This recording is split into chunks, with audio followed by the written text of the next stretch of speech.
না বাচ্চা, আমি হক মাওলা। আমাকে চিনবেন না, আমি অন্য গ্রহ থেকে বলছি। আপনার সঙ্গে আমার দেখা করা খুব জরুরি। কই আছেন এখন? আমি গোপন সূত্রে জানতে পারলাম যে আপনি একটি ইসলামিক সঙ্গীত পরিচালনা করেছেন। কথাটা কতটুকু সত্যি? সম্পূর্ণই সত্যি। যাক আলহামদুলিল্লাহ।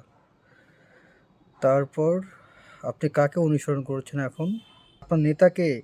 নেতা রাসূলুল্লাহ সাল্লাল্লাহু আলাইহি ওয়াসাল্লাম। বর্তমানে আপনি কার আনুগত্য করছেন?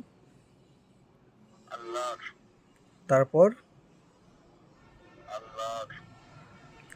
রাসূলের তারপর কে? আল্লাহ। আল্লাহ তো অবশ্যই সর্বপ্রথম আল্লাহ, তারপর রাসূল এবং তারপর কে? তারপর আর কেউ নাই। না, বর্তমানে তো কারো না কারো তো অনুসরণ করতেই হবে।